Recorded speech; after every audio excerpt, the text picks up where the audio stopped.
Рождественский фруктовый кекс, в котором почти нет теста, только начинка, которая становится сердцем этого десерта.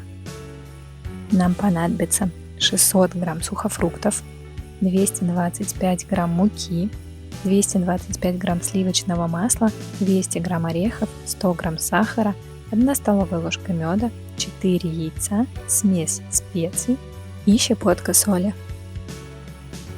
Масло комнатной температуры взбиваем с сахаром до пышности, добавляем цедру, мед и хорошо перемешиваем.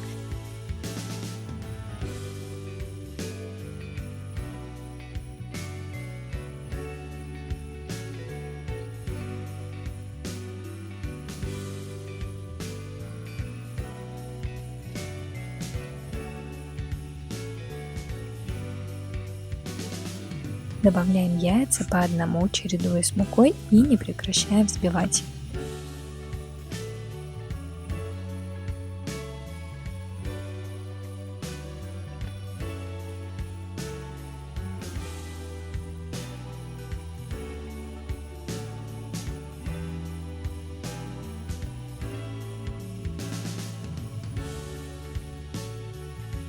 Затем добавляем специи, корицу, гвоздику, мускатный орех, соль и еще раз перемешиваем.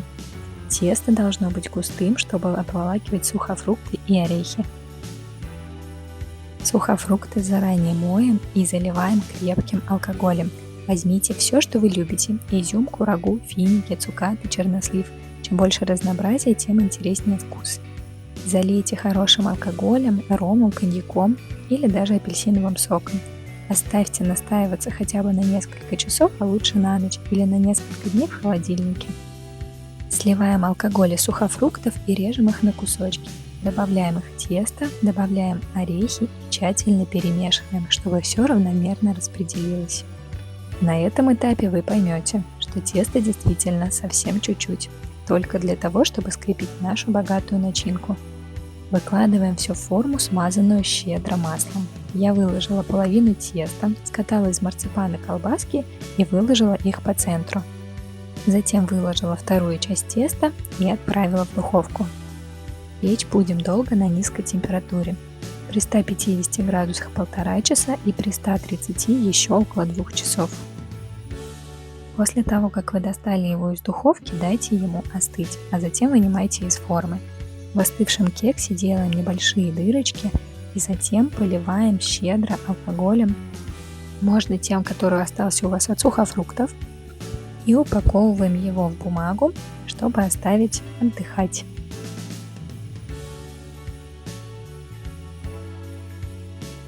Сначала заворачиваем в пергаментную бумагу, а затем я свернула в 2 слоя фольги и отправила на подоконник. Достала я его через 3 дня, пропитала снова и делала это с промежутками в 3-4 дня до тех пор, пока не стала его пробовать. У меня он стоял приблизительно 1,5-2 недели. Благодаря тому, что мы выдерживаем этот кекс на протяжении какого-то времени и подпаиваем его алкоголем, вкус становится еще глубже, насыщеннее и ярче. По истечении времени, которое вы решили его выдержать, распаковываем и разрезаем. Его можно есть просто так, можно с чаем, с кофе. Я упаковывала еще кусочки на подарки в коробочке с печеньями. Тоже отличный вариант, который не требует хранения в холодильнике.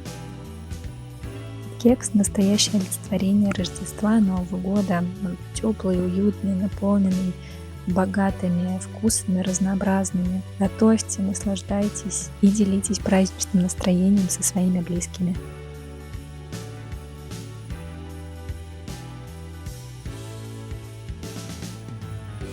Итак, я решила попробовать фрут-кейк вместе с вами. Выглядит, конечно, он очень-очень аппетитно.